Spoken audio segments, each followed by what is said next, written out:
Hello and welcome again to Conscious TV. My name is Iain McNay and my guest today is Ananta. Hi there. Hello.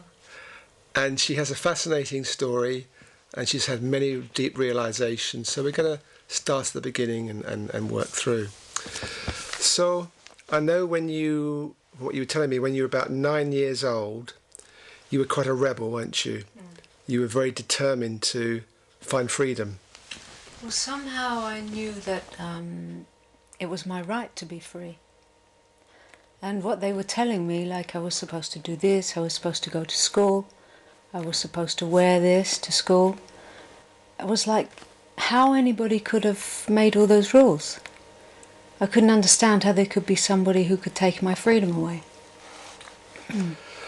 And so, what were you like? You were presumably trouble for your parents or for your teachers? The household I was growing in was quite troublesome. So, yeah, I used to just love to go and just spend time alone, just sit with myself. So any way that I could just go and be alone, I used to do it. I wasn't really troublesome for my parents. I mean, my brother was locked up when he was 12. So she was already dealing with a lot of trouble. So when you say locked up, what do you mean? He was put into care. Okay. So there was already a lot of trouble going on. So I kind of stood back and went, well, this is madness. And I just wanted to be alone. And when you were alone, how did you feel? Good. Well, talk more about that. What did good feel like? It was just good just to be. I just kind of needed space, because in the household it was a lot of shouting and screaming and fighting and nothing made any sense. And now, as I understand it, when I look back, there was a kind of a struggle inside me to know what was the point of all this. Where was the purpose to it all? Yeah. And so I know from the notes that you gave me beforehand that you had this thing inside you, you wanted to be free. Yes. And then as you got older, you thought that having money would bring you freedom. Yeah, I guess when I was about 16 or 17, and I started to, I was kind of waiting to grow up to see how I could go far away and find my own way. And I thought that if I had a lot of money, I could do whatever I want, I'd be free. I had the material illusion was the first one, yeah. And so I know again that you shortly after that you were in Spain. Yeah. And you were sitting on the beach. I went to Spain when I was about 19, and I just went for a 2-week holiday, and I was sitting there, and I just saw that there was no end to how far I could go. Like there were no limits. I saw limitlessness looking out at the horizon. It was like, where does it end? And I just felt like, that's it, I'm not going back to England. And I just let my ticket go. I didn't have any money, so I just slept in my suitcase. And I just waited. And after a few days, I was offered cleaning in somebody's house, and then I was offered working in a club, dancing. And it just kind of went like step by step. Like I just didn't have any doubt at all that it was my right to live in a free way, that I didn't need to be in this kind of this way that I saw, like everybody growing up, getting the job, to get the money, to get the house, to get the husband, to get the kids, and to grow old and die. It's like how it can be about all that. I don't want it. So then there must be something else. So I went looking for that something else. And in Spain, that something else appeared in a series of rich men who I would drive around in their big flash Rolls-Royce cars and kind of, I was living a life of,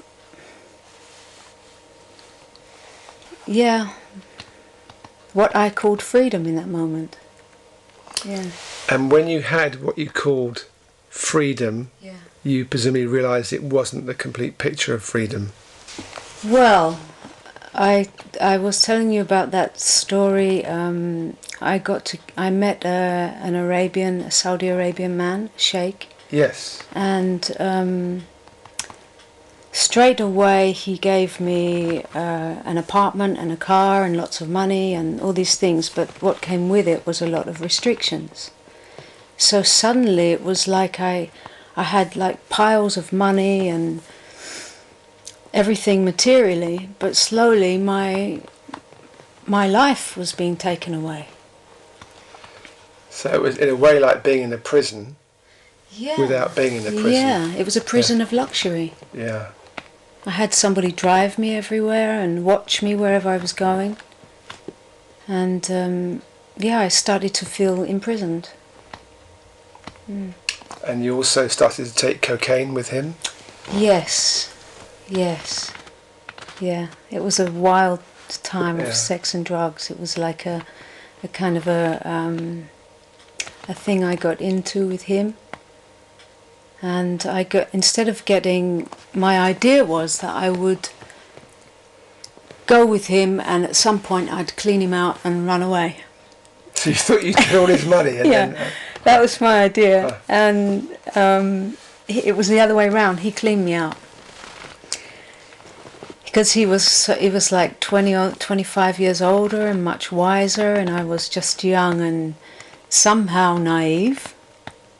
And he pulled all the strings and he knew how to handle me, and slowly he had me like a locked up, like the princess in the... You were more in the prison, weren't you? Yeah. So very quickly I got hooked on cocaine, And then you made a decision to get off cocaine. After a few years, that cocaine turned into heroin. Right. And it got... I went through a really deep teaching, a struggle with that. Like he would go away every month and I would clean out and come off it. And then he'd come back and I'd be hooked again. So I went in and out and in and out. And for a couple of years before I really got the strength, like I really hit the bottom. I couldn't go any lower. It was like, okay, I'm going to die with him or get out of here. And then I saved up a little bit of money and took off. Yeah. And where did you go? I went to Thailand.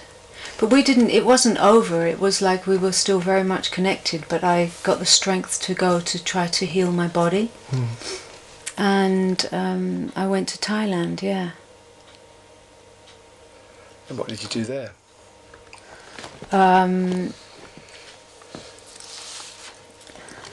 I got back my freedom, but in another way. It was like I connected with nature really strongly. It was like I was suddenly in touch with the magic of the ocean and the sunsets and the parties and the trees, and there were lots of people doing the same thing as me, like just living freely without a job and just kind of like a bit of a dropout. And I was just learning to be really free and true to myself. Yeah. And what did being true to yourself mean then? At that time, it meant very different than what it means now. At that time, it took the form of saying whatever I felt to anybody all the time.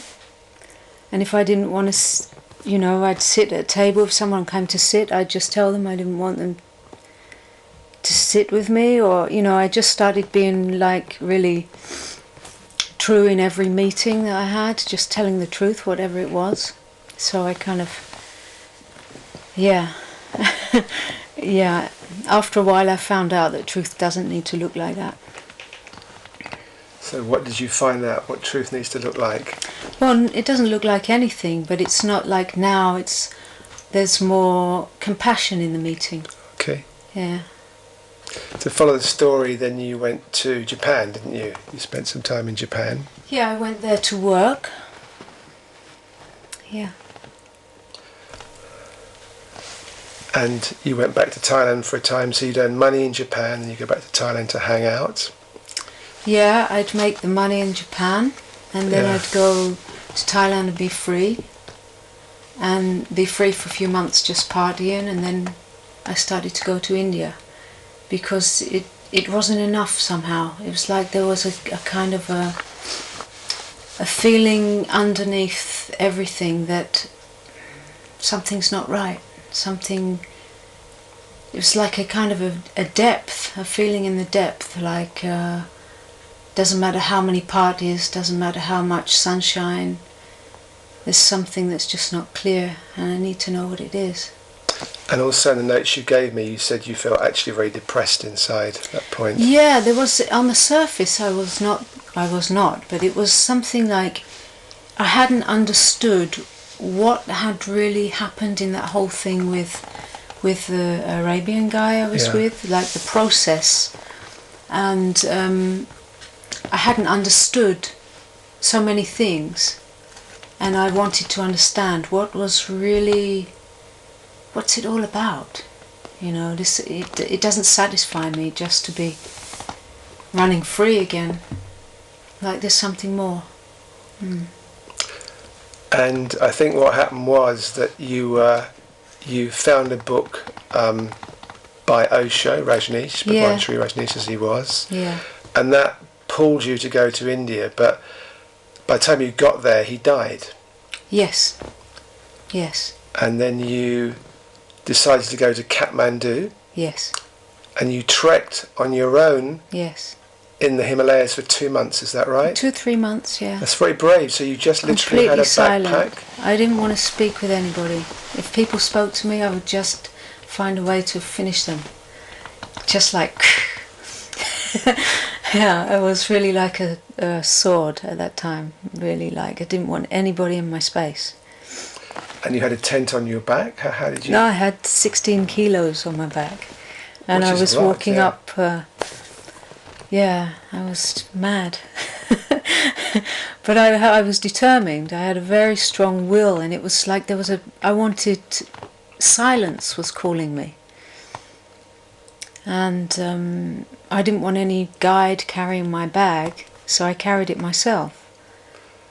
And you're not only strong emotionally, you're strong physically as well to do that. Well, I was then, but not so much now. Life has played out.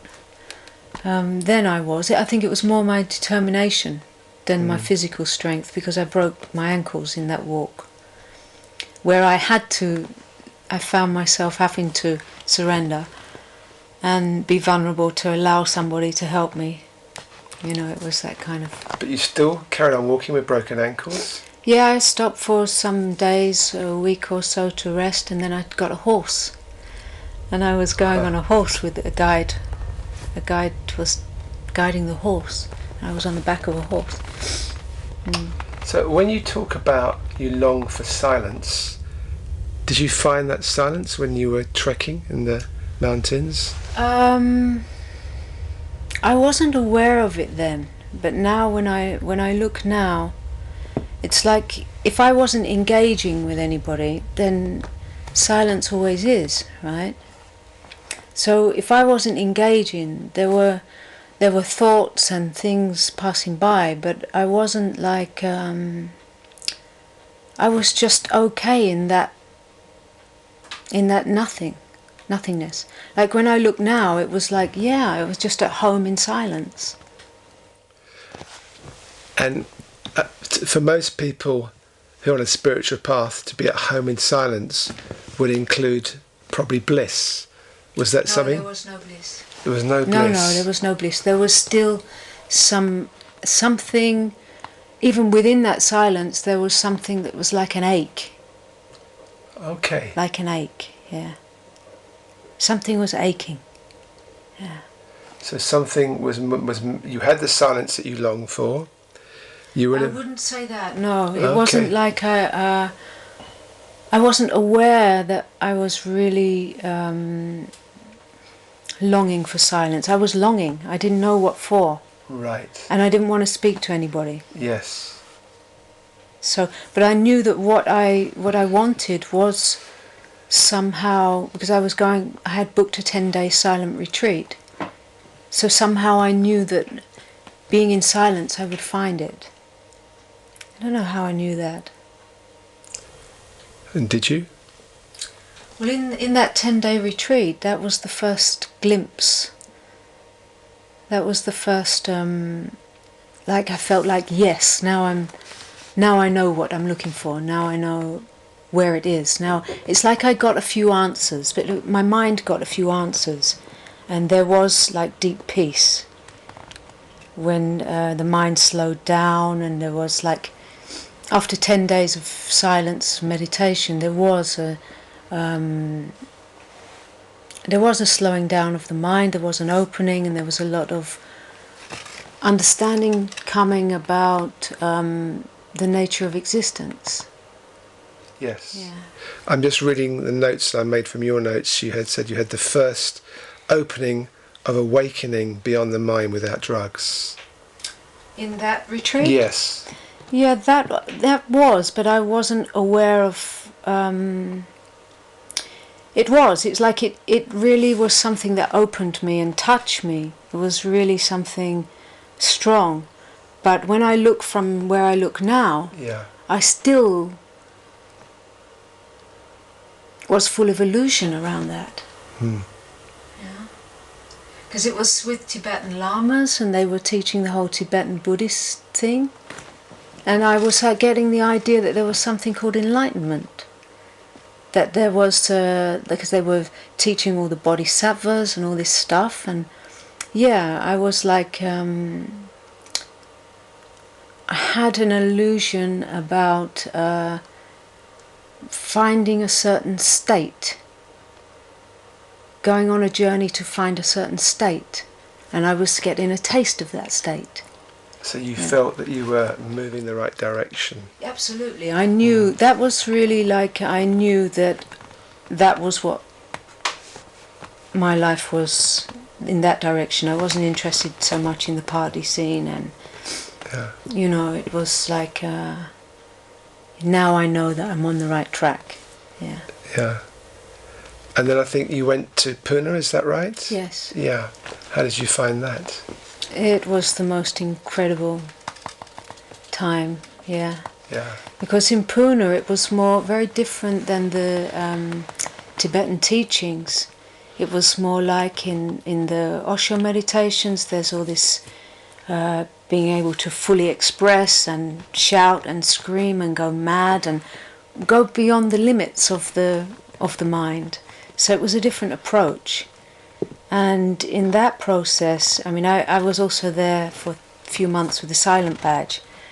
I didn't want to speak to anybody. I was just going on my process, and I went from group to group, awareness intensive groups and primal deconditioning and all this stuff. And it was like I was freeing whatever the body was carrying the weight of the family story somehow. It was like I was just breaking out of all that. So you felt your emotions stored in your body, and you felt this. I was loving to scream, that's for sure. Yeah, it was great. Yeah. And then you went back to Japan. I'm just looking again at the notes that you agreed to marry the Saudi billionaire. Yes, there was a point in that, in the story in between, where he called me to Egypt. Yes. I was working in Japan and he called me to Egypt. And he was looking like he was getting near to, he was on his way out. And he said that he had one wish, and he was asking me to marry him. Huh. And there was a real, like, deep love after all these years. It was like 10 years. And it was as if like he was seeing in me a freedom that he couldn't have. And so that was the connection, that he was pulling me, because he was tasting the freedom through me. And yeah, it was like really a decision that took a while for me to digest. And then I felt that I could spend half the year with him. Yeah. And then? Yeah, he died the night I took sannyas, and I got the new name. And by the morning I had the facts that he was gone. Yeah. And so that was like a whole part of my life just gone. And that was really, the mind completely stopped. And it didn't get going again for about a month. The mind was just, it was like a big shock. It was just this open space. But there was deep pain, there was things processing, but there was just a stopping. It's interesting how the death thing in India, because you went to see Osho stroke Bhagwan, and he died on your way there, and then you take sannyas, and then I suppose your fiancé, if you like, you get the news that he's died. Yeah, I felt like I'd married Osho that night. It was a funny feeling. Yeah. And then you were in Tokyo. We won't go into details of exactly how it happened, but you were arrested for possession of LSD. Yes. And you had a trial of 5 months. Yes. So how was that? Did they translate for you in the trial? Did you know what was going on? Yes, they would. When I was arrested, there was 21 days of interrogation, and all of it was being translated. Yes. Yeah, and everything was translated, yes. And did you feel you might go to prison? I was sure I was going. How was that? It was like on the surface, I was... my friends were trying to help bring in a lawyer and trying to get me to find a way out. But I knew deep down, beyond all what I would like, I knew that no, this is for me. This is my time. So there was an acceptance about it even before? Not straight away, no. I would say actually there was two things happening. And now when I look at it, I will describe it like the identity was totally freaking out. Like everything was being taken away. So at the identity level, at the me level, there was a screaming, an absolute no.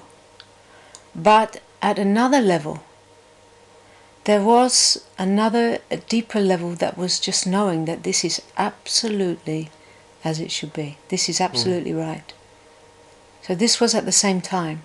And I was writing, while I was on trial, I was writing. And during these writings, I was writing from the witnessing of it. And I was witnessing all the screaming and the struggle inside. I wasn't being it. Right from the beginning, it was like that, yeah. So you could watch your mind without engaging, reinforcing the mind, is that right? I guess I was in and out, yeah. And then you got the news you were going to be in prison for 3.5 years. Yes, yeah. It was a shock, and it wasn't as well. But it was a shock when I arrived there, a big shock. In what respect? When I arrived there, I really thought they are joking. I really thought that this must be like for the first 2 weeks. It's going to be like this for about 2 weeks, and then it will all be something different. It must be. That they are joking. They must be. You mean the conditions that you were living in? Yes, it was complete mad. In what way? That everybody was like a robot, no eye contact. Everything is in silence. Everybody's in silence and not allowed to meet the eyes, so everybody's just like that and being shouted at constantly and standing to attention and turning the head, and like everything was just like so strict. So you weren't allowed to speak in prison? Absolutely not. And if I got handed 500 rules, about 500 rules. They were all in Japanese. And I asked for translation, and they said, "You're not special. You better get that straight now. You're not special. Everything is in Japanese. So you better learn fast." And the first rule was never break a rule. So I had to find out what the rules were by breaking them. And that's how I found out. By being screamed at constantly. But how did you learn Japanese? Well, I didn't. I learned broken Japanese, because any time I needed to communicate, it needed to be in Japanese. Right. And so, how are you then? You're in these terrible conditions. You can't speak. You have 500 rules. I know from the notes you gave me, they gave you a job which was very painful, working in a machine shop. Yeah. How was all that? It was hell. It was really hell to start with, and there was also a situation where within that silence there was a lot of mental torture happening through the prisoners. Like they really wanted to make sure that I was suffering as much as them. So within the silence there were things going on that nobody could see. So that was really the strongest hell for me. And I would go back to my cell every evening and break down and cry my soul out. Yeah. Because you asked to be in solitary confinement? Well, you will either be locked in with 7 Japanese or alone. Right. So I demonstrated that it was not possible for me. Yeah. Yeah, I needed to be alone. But then something changed at some point. Yes, it did. I would say after about towards a year, there was a point where everything had been taken. Nothing more could be taken. And I started to become aware of something that was untouchable. Something that there was a moment. I mean, there were many moments, but there was one particular moment that comes to me now, where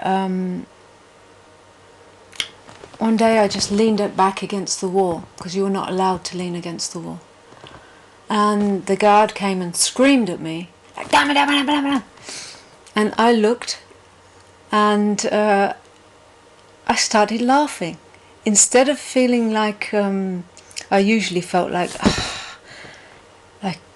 feeling like punished and victimized, I started laughing. And I started to become aware of something that could still laugh, and that nothing could take that away.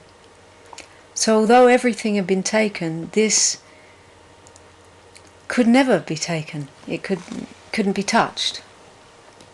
And I just started to laugh, kind of like, haha, and everything started to seem funny. Yeah. And then there was a moment coming when, I laid back, and just there was a surrender into the pain. And that night changed everything. Yeah. Tell me more about how it changed everything. Well, until that point, the mind was frantic constantly, trying to imagine what would be the date when I might get released. Because they don't tell you that. And my mind was busy with that constantly. My mind was so busy. And that evening, I always used to just read a few pages of Osho before I laid down. And this evening I was just like, I can't read this anymore. I was exhausted. and I laid back in the bed.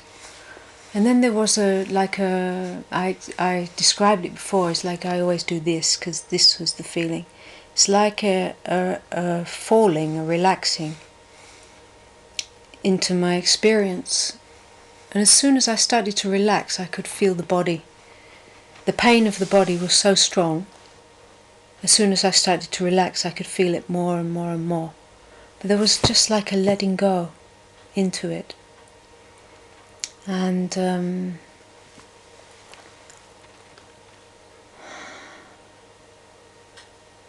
I kept letting go kept happening.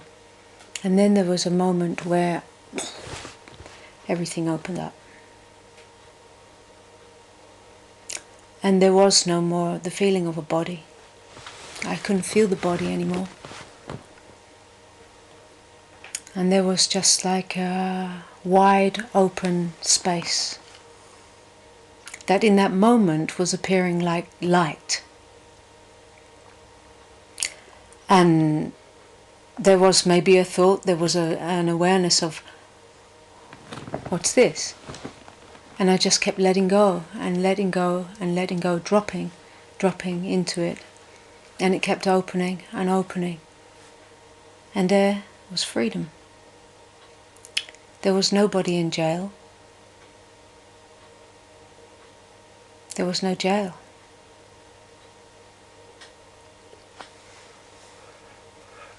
And is that something you could hold, or it held you, it was maintained? Well, I didn't think about it, actually. It wasn't something I wanted to hold or maintain, because my whole experience every day was changing. And it was at that time, the interpretation of my mind was that I had found a doorway, a place where I could go and be free. So, yeah, and that there, it was like a kind of bliss.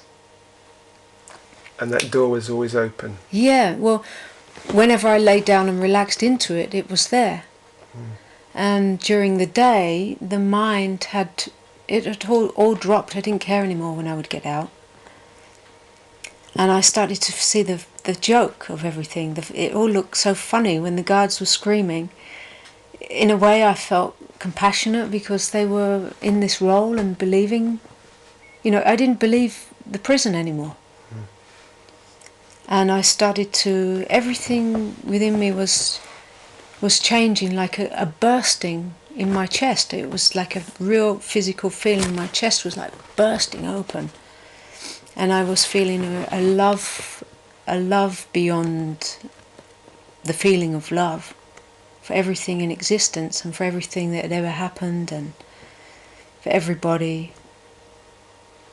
And this was like, my whole body was starting to, I was feeling my body as vibration instead of this physical pain.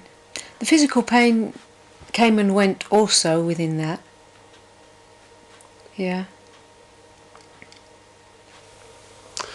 And this happened like a year into the sentence, and I think you were... Maybe a bit more. I think, maybe by this time it was a good year and a half. Yeah. And then I think they let you out a bit early, didn't they, after 2.5 years? Yeah, they right? did, and that was really a shock. Yeah. Yeah. I didn't want to go. The day they told me they just do this, take off your thing and take off that, and take you out the factory, and whenever that happens, you see they never come back. So then they told me take this and take this, and I was like, no, you know, it was really a shock. Yeah. So why didn't you want to go? It wasn't that I didn't want to go, actually. It was just a shock. Yeah. Like, I don't know if I'm... If you're ready somehow. Like, what? Me? You know? I was quite... I was having a good time those last 9 months, actually. There was a Swiss woman who came in to my factory. It was the first Westerner. And she was put on a machine by me, and you were allowed to speak for 5 minutes a day. So, what will you say in that 5 minutes? So you'd wait 23 hours and 55 minutes to say what? It's an interesting process. Yeah, so I'd be like, okay, I'll say that. No, that's not needed. That's not needed. That doesn't matter. That doesn't matter. Whatever I could see that could be worth it to say didn't matter. And so when it came to the 5 minutes, it was just direct meeting and pure realization. And we had an agreement that one day I would speak, she would listen. Next day I would listen, she would speak. And this was really like, bang, a true meeting. I was fulfilled, you know. Yeah. So when you were released, you were sent back to London. Yes. How was that?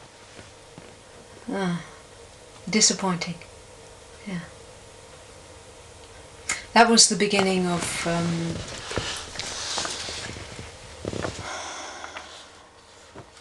that was the beginning of a process. Yeah. Because I wasn't used to seeing the personality anymore. So your personality had dropped away to a large extent in the prison. Yes, because if you don't relate at all, and you don't have any role, then what is left? Well, I think for most people in prison, the personality gets reinforced because it's a fight against a situation, but you weren't fighting it. Yeah, I mean, I was lucky in the sense that there was no relating, or there was no role to play. You know, if there's no male, there's no female, and that's already drops away. Yeah, I noticed that as soon as I was released, there were the bodies of males, and I became aware that there is a female here, but I had totally forgotten that. And then slowly, as I was being asked to engage in England, with my family and with people, I was watching roles reappear. And I was watching that a personality play coming in that was just like not true. So when you say not true, Yes. talk more about that. Well, I knew that I wasn't that. I knew that I'm not that. And I couldn't, there was no way to really meet anybody from the place from where I was looking, or from where I was really experiencing myself. There was nobody who could receive me or even look in my eyes. So it was either play the game where they are in these stories, or don't relate. And I chose not to relate. In the first 4 or 5 months I stayed alone. It was unbearable to start playing a lie, pretending to be a separate person, a personality, pretending to be somebody. Did you feel free where you were? In terms of... Well, I did before I came out of jail. And the freedom was challenged because of the environment you were living in. Yeah, because I was getting triggered. My body was getting triggered, and all these feelings were coming up. And I started to feel confused. Like, how was I going to live in the world? How would I ever be able to relate with anybody from where I was? I mean, I was in a depth, and everything seemed to be really superficial. That was my projection. Somehow seems like stories of the sages of old who would live in caves and they'd be perfectly free, and then they'd go to the real world and be completely lost. Yes, exactly that. Yeah. So I know you then went back to Pune. Yeah, I got into a relationship with a guy, and that triggered everything. And then I was emotionally being torn apart through the heart, and at the same time I was also knowing that all this is not.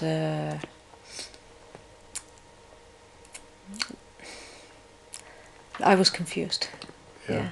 And then I was listening to Gangaji, and she was speaking, because I didn't know what had happened in my system. I didn't have some idea, oh, this is awakening, and all these people are not. I didn't have any idea like that. I just knew that some shift had happened. I didn't know what it was. When I heard Gangaji talking, what she was talking was what I was experiencing inside. So then it was like, aha, because she was speaking it in a way that was very direct. And that was touching me. And then I heard on one of her tapes somebody talking about a woman called Delano. And I happened to be in Pune. I didn't go there looking for Delano. And the first person I met handed me Delano's email.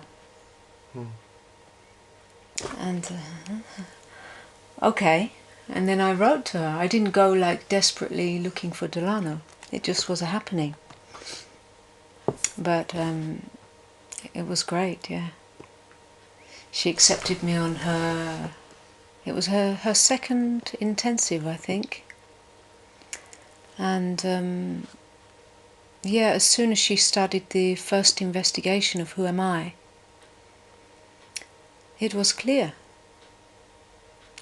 Actually, before that, I had just been going to a couple of Satsangs of Tioha, who was an old friend of mine. But still, it was like I was hearing it in a way similar to Osho. And there was this idea that there would be a master and disciples somehow. And then when I went to Delano and she was speaking about, she was investigating who am I, what am I? She was doing a direct inquiry. This is where you asked the question, the one-to-one, who am I? Is that the way you did it? No, she was, you were not allowed to ask any questions with her for the first 9 investigations. She speaks, she brings one person in front and makes a direct inquiry with that person. And during the first moments, it was just like, bang, clear. Oh my God, it's this. She's talking about this, that I've been experiencing all along. It's this, how it could be the very thing that was always looking for this. It's this. Oh my God, how it could always be me. It's me. So there was a recognition in you. Absolutely, yes. There was a recognition of what had actually shifted in jail. No, I understand. Yeah. Yeah. Because it had happened in jail. I mean, had happened. There was a shift. But I didn't know what it was. So with her, I came to know that this was what was called awakening or recognition of who am I. And I guess with the recognition, there's a strengthening of that. Is that so? Yes, that was an absolute. I mean, everything went bang. My mind stopped when I got that recognition with her. And I went off and I sat in Osho Park and I just sat there for hours and everything was just coming through and being seen, falling into place. And this was, in that moment there was, the side effect was bliss. And in the very same moment I was living with a guy, the same relationship. And I went home that night and he was really pissed off that I had recognized. And he started triggering me. And so everything in my system, like all the personality stuff and all of that, was being triggered at the same moment of this recognition coming in. So this was quite interesting for me, yeah. So there was the non-duality and the duality interplaying with each other. Absolutely. Absolutely. And that didn't stop. The drama with him went on for months after that. And because he turned around and said, well, if my true nature is love and I am love, then I don't need you. And he kind of gave me this big rejection, which triggered the wound of the child that the body carries. And all that stuff was being activated at the same time that I was sitting in absolute, untouchable, pure love, not needing anything. At the same time, all this was being triggered. So that drama went on for months and months, and it made me go with inquiry into everything that was being touched in my system. And how did you do that? Well, I used to talk into a tape. Whatever the stuff, the story of my mind, the me story that was going around, I used to let it talk into a tape. And then I would listen to it. And then I could hear, oh, that's not true, and that's not true, and that's not true, and that's not true. So I was listening to the mind, and then I would speak again what I was seeing. And I would do this a few times, and I came to the point of seeing that the only reason that my whole story about him was so alive, because it was all a me story. Without there being a me story, there's no other. So it was all a me story. Interesting, yeah. So then the whole projection of other fell away. And all the blame game fell away. And it was a matter of like being true to that in each moment of the play. Yeah. So I'm just looking at the clock. We have about sort of 7-8 minutes left. Okay. So let's bring it up to date, not in terms of, all the things that you've done, but where you are in yourself. How is it for you now? Do you still have this duality coming in sometimes in terms of the drama, or has that dropped away now? Well, it's all inclusive. It's all inclusive. I mean, my experience is, it's a human experience. And in the human experience is the play of duality appearing in what I am, which is that which looks through every pair of eyes. So, but that is playing out as duality, just as you sit there, I sit here. We're playing as if you're interviewing me. There's a play of duality, yeah? And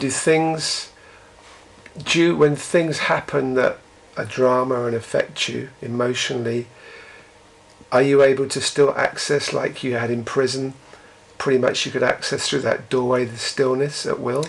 Yeah, it's not that I need to access the stillness. It's like it's all together as one. It's not like the stillness and the duality.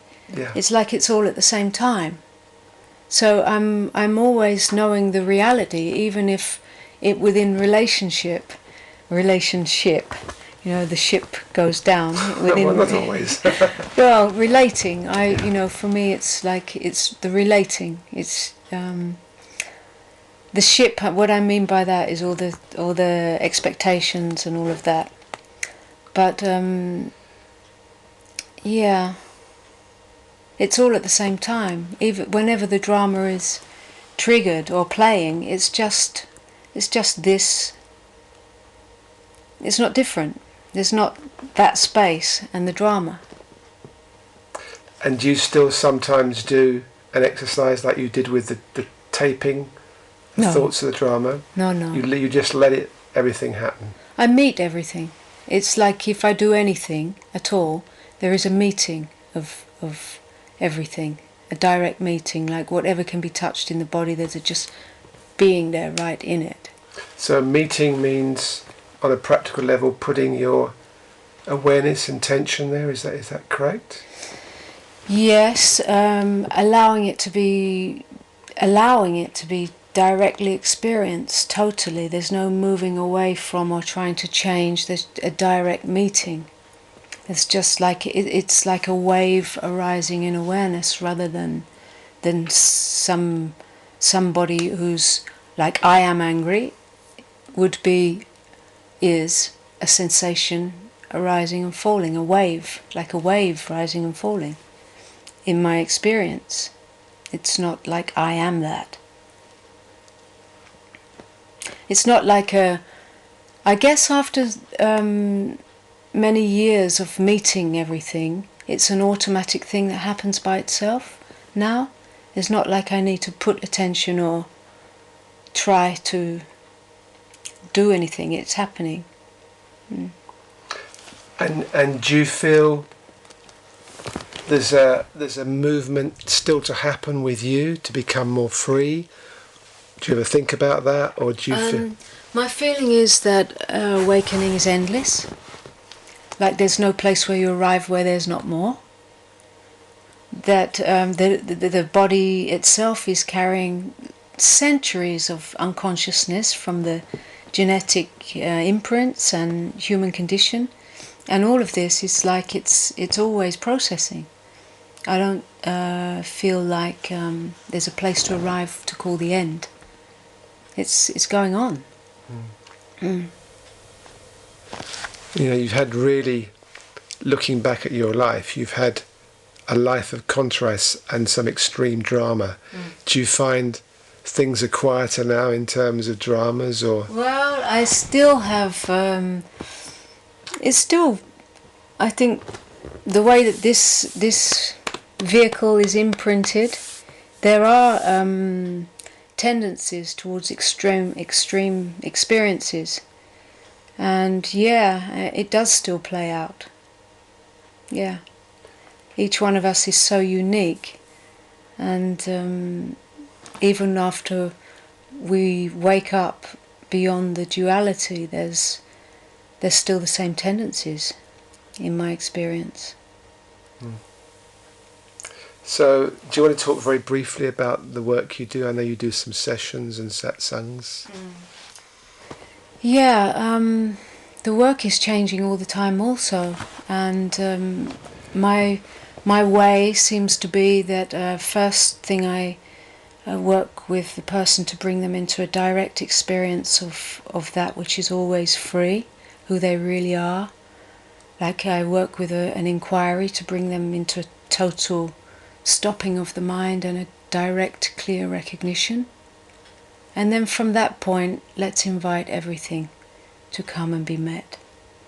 So in the groups I hold, the first place I go through with everybody to get this recognition directly clear in the experience of the moment. And then, okay, let's see what plays. There's always going to be triggers when you've got human beings together.